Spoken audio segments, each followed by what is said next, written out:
Good afternoon friend, कैसे आप लोग? सब अच्छे होंगे। सभी को मेरी तरफ से राम राम, राधे राधे। तो अभी आपका फाइनली एसबीआई क्लर्क प्री का फर्स्ट शिफ्ट ओवर हो चुका है, तो जिसमें मेरा भी था। तो ये मैं अपना सेल्फ गिवन एनालिसिस बताऊंगा आपके साथ, ठीक है। थोड़ा सा आवाज़ डाउन लगेगा क्योंकि मेरी तबीयत बहुत ही ख़राब है। तो आप लोग परेशान मत होना कि क्या हुआ। और मेरी तबीयत इतनी ख़राब थी कि मैं पेपर फिर सही ढंग से नहीं हुआ, जो कि और अच्छा होना था, जो कि नहीं हुआ। मेरे कारण जिनको भी इस हॉल में शनिचरा मंदिर के पास था सेंटर सेंदलपुर में, तो उनको मेरे तरफ से उस रूम में तकलीफ हुआ, तो मैं अभी माफ़ी मांगता हूँ कि मैंने बहुत मतलब ज़ोर ज़ोर से खांसी हो रहा था मेरे। मैं बहुत परेशान था, मेरे बन नहीं रहे थे। मैं बनने लायक था। तो आइए एनालिसिस करते हैं इस पेपर का, ठीक है। तो मेरे टोटल अटैम्प्ट 89 हुए, ठीक है। और गुड अटैम्प्ट इस सेट का मैं बता दूँ, 80 से लेके 200 के बीच में रहेगा बच्चों का अटैम्प्ट, आप देखना, ठीक है। 80 टू 100 के बीच में। 100 से कुछ ज़्यादा भी जा सकता है, वो रीज़न मैं बता दूंगा क्यों। क्योंकि कोई जीए में ज़्यादा बना लिए होंगे, मैथ रीजनिंग जिसका बहुत तगड़ा होगा वो 100 से 125 तक भी जा सकता है। बट गुड अटैम्प्ट की अगर बात करूँ ऑन एवरेज जिससे कटअप बनता है, 80 से लेके 100 के बीच में आपका अटैम्प्ट होगा, ठीक है, जो कि मेरे हिसाब से गुड अटैम्प्ट है। अब जीए मैंने 26 करे हैं। अब मतलब जो पेपर ओपन हुआ, जो सब्जेक्ट वाइज सेक्शन है वो कैसे गया था? जनरल अवेयरनेस था, इंग्लिश था, मैथ था और रीजनिंग था, ठीक है। रीजनिंग लास्ट में आया था। और जीए में मैंने 26 किए थे। मोस्टली क्वेश्चन जनवरी से कवर था, ठीक है। लगभग आप 50 में से मान के चलो 30 से 35 क्वेश्चन आपके जनवरी से थे। कुछ क्वेश्चंस 1-2 अप्रैल जून मई जून से भी थे। दिसंबर नवंबर भी था 1-2 क्वेश्चन। और कुछ क्वेश्चन 2020 से थे, जैसे लाइक कि कोविड-19 में जो कमेटी बनाया था स्टेस्ट के लिए, उसके लिए भी था। और कुछ क्वेश्चंस ऐसे थे, इतना बवाल था क्वेश्चन। मैं जीए को इजी नहीं बोलूँगा, इसको मैं डिफ़िकल्ट के सेंस में रखूँगा, ठीक है। डिफ़िकल्ट था क्योंकि इतने मल्टीपल चॉइस पूछे गए हैं आपके क्वेश्चंस में। जैसे कि अभी रिसेंटली कहीं न्यूज़ है, रूरल इलेक्ट्रिफिकेशन कॉरपोरेशन ने जापान के साथ 60.1 कुछ बिलियन डॉलर का एग्रीमेंट किया है। उसमें उसने पूछा है टेन्योर, ऑप्शन में था 7, 7.5, 5.5। और ये डेफिनेटली कोई नहीं पढ़ा होगा, तुक्का के मार के बना लिया होगा, ये चीज़ था। उसके बाद एक क्वेश्चन आपको थे वर्ल्ड वर्ल्ड कप पे कि नीदरलैंड ने किसको किसको हराया था सरप्राइजली। तो साउथ अफ्रीका में शामिल था, इंग्लैंड भी था। तो इस टाइप के क्वेश्चन मल्टीपल में था, ऑप्शन में बांग्लादेश भी था, पाकिस्तान भी था। इस टाइप के क्वेश्चन पूछे गए। और 8 से 10 क्वेश्चन आपको स्टैटिक बैंकिंग से भी पूछा गया है, और गजब के क्वेश्चन थे। तो ये थे। तो ओवरऑल देखा जाए तो करंट अफेयर में अगर किसी के 10 से 15 नंबर भी आ रहा है ना, तो मैं बोलूँगा बेहतरीन नंबर है। इंग्लिश इजी इजी बोलूँगा, मॉडरेट भी नहीं बोल सकता हूँ, इजी है। जो आप प्री में देते हैं उसी का थोड़ा सा इन्हांस वर्जन था, बट इजी था, जो आप कर सकते थे, डुएबल था। इंग्लिश में आपको थोड़ी बहुत दिक्कत आई होगी क्लोज टेस्ट में।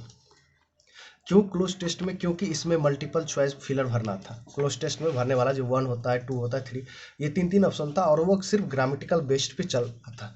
वर्ड मीनिंग बहुत ईजी था, बट वो ग्रामेटिकल बेस पे चल रहा था, ठीक है। तो मैंने 29 की इंग्लिश में, और बच्चे सब 35 के 35 भी कर सकते हैं, 30 कर सकते हैं। तो ओवरऑल देखोगे कि इंग्लिश में अटेम्प्ट बढ़िया होगा लोगों का। अब आइए मैथ मेरे 16 है, क्योंकि मैंने बोला था कि मेरे दिमाग मतलब इतना सुस्त काम कर रहा है कि मैं पता नहीं 2 बार से IBPS PO में भी ऐसे ही ख़राब था तबीयत। सबको इतनी हेल्प करा मैंने, और मेरी ही ख़राब हो गई। क्या बोले, इतने पसीना चल रहे थे कि इतना हालत ख़राब था कि पूछो। फिर भी मैंने 16 किए, जो कि गुड अटैम्प्ट है। और आपको मैथ में मैं गुड अटैम्प्ट बोलूँ तो 12 से लेके 18 तक गुड अटैम्प्ट होगा इसमें, क्योंकि 4 नंबर तो आपको सिंप्लीफिकेशन था, 3 नंबर आपको सीरीज बेस्ड था, 7 नंबर 8 नंबर तो ऐसे ही हो गया।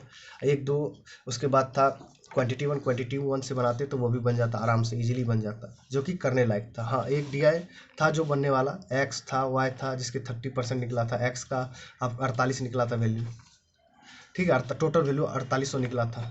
वाई का वैल्यू आपका परसेंटेज में निकल जाता 33। ये चीज़ करने वाला था, बट उसके क्वेश्चंस डिफिकल्ट थे। उसके बाद रीजनिंग 18 किया मैंने। रीजनिंग भी डुएबल था। 10 से 12 10 क्वेश्चन तो मुझे लगता है कि आपको क्रिटिकल रीजनिंग था। एक पजल था 13 फ्लोर का, जिसमें 9 लोग बैठ रहे थे, ये डुएबल था 9% का। और एक सर्कल था जिसमें ब्लड रिलेशन के साथ था, ये सब बनाने लायक था। अगर रीजनिंग में मेरे 18 हुए हैं तो डेफिनेटली मैं थोड़ा सा तबीयत के कारण मैं इसको बोलूँगा कम है मेरे हिसाब से, मतलब इसमें 4 नंबर और ऐड करते और मैथ में भी मैं 4 नंबर और ऐड करता अपने लेवल पे। बट मैं ओवरऑल इस पेपर को बोलूँ तो मैथ मुझे मॉडरेट साइड में रखूँगा, रीजनिंग को भी मॉडरेट साइड में रखूँगा। टफ नहीं बोलूँगा, मॉडरेट मतलब बनने लायक। आप, मैं बार बार बोल रहा हूँ कि आप कभी भी 50 को टारगेट मत करो, 50 नंबर को। आप उसमें देखो कितने नंबर गेन कर सकते हो। तो डेफिनेटली मैथ में आप 12 से 16 नंबर तक गेन करने वाला पेपर था। हाँ, में भी हो सकता है कि आप जैसे 3 कैटेगरी के बच्चे हैं मैथ में, कोई 20 से 25 के बीच में होगा, कुछ बच्चे होंगे जैसे हमारे जैसे बच्चे 12 से 18 के बीच में हैं, कुछ बच्चे होंगे 7 से 12 के बीच में होंगे। तो यही 3 बच्चे हैं। और मैं डेफिनेटली बोलता हूँ कि आपको इस बार का रिजल्ट जीए और इंग्लिश पे ही बनेगा, खास करके क्या कि मैथ रीजनिंग अगर कोई 25 बनाया है तो आप डेफिनेटली 20 बनाओगे। अगर कोई 20 बनाया है बेहतरीन बच्चा तो आप डेफिनेटली 12 से 16 के बीच करोगे। ये था। हो सकता है कि किसी बच्चा का मैथ वीक हो तो उसका रीजनिंग अच्छा हो सकता है। तो मुझे लगता है कि मैथ रीजनिंग से अगर गुड अटेम्प्ट बताओ दोनों मिला के तो 30 से लेके 35 के बीच में गुड अटेम्प्ट मैं इसको बोलूँगा बनने लायक। मतलब गुड अटेम्प्ट मीन्स 25 से 30 के बीच में, सॉरी 30 से 35 बोल रहा हूँ। मैथ रीजनिंग मिला के वही 30 से 35 के बीच में बनेगा। और इंग्लिश आपका जिनका भी अच्छा है वो तो भाई साहब 25 प्लस ईजिली कर लोगे आप अटेम्प्ट। अब ये तो अटेम्प्ट हो गया, कटअप बाद में बात करेंगे क्योंकि आज सेकंड शिफ्ट है, फिर 4 तारीख को फर्स्ट शिफ्ट है, 4 मार्च को। तो अभी होने दीजिए, कटअप आराम से बात करेंगे। और आप लोग अपना अटेम्प्ट और स्टेट जरूर मेंशन कीजिएगा और इंडिविजुअली भी अटेम्प्ट बताइएगा, मैंने जीए में इतना किया है, ये किया है। और देखो जीए में बहस मत करना कि कहाँ से आया पेपर, सब जगह से आते हैं। मैं भी आपको दिया हूँ, वहाँ से भी क्वेश्चन थे, ऐसा नहीं था कि नहीं था। बट आप पढ़ते नहीं हो डीप, तो इसमें किसी को ब्लेम मत देना कि देखो उसने इस बार एसबीआई ने सोच लिया था कि लो भाई मैं जनवरी से ही दे रहा हूँ। आप अगर पढ़ के आओ लाइन बाय लाइन में, बार बार आप देखते हो कि टेलीग्राम पर क्या लिखता था, लाइन बाय लाइन पढ़िएगा। कितने लोग इस चीज़ को गौर किए थे। और मैं हर एक बार बोलता हूँ कि जब भी करंट अफेयर पढ़िए तो लाइन बाय लाइन पढ़िए। देख रहे हैं क्वेश्चंस का लेवल कैसे वो बढ़ाते जा रहा है। आपको जनवरी क्लियरली मेंशन करके लिखा हुआ था, जनवरी 2024, फरवरी 2024, दिसंबर 2023, ऐसे मेंशन करके पूछ रहा है। और सच बताओ अगर कोई अच्छा से पढ़ के गया होगा तो डेफिनेटली 25 नंबर इजीली गेटिंग कर लेगा।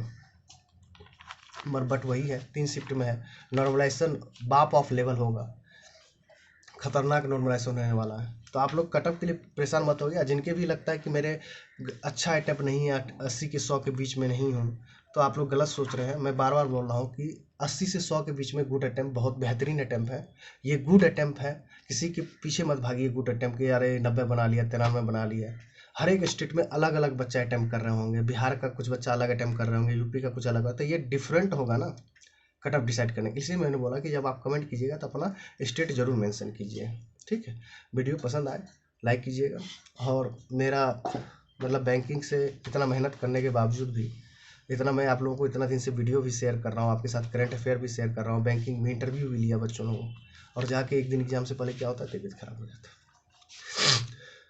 ठीक है, चलिए कोई बात नहीं, नेक्स्ट वीडियो में मिलते हैं। आप लोग बताइएगा, शेयर कीजिए अपने फ्रेंड के साथ और कमेंट कीजिए कि कितने आपके अटैम्प्ट हुए, और इंडिविजुअली डेफिनेटली मेंशन कीजिएगा, मैथ रीजनिंग इंग्लिश का अलग अलग, और स्टेट जरूर मेंशन कीजिएगा। ओके, मिलते हैं next video. Thank you very much, tata bye bye, take care.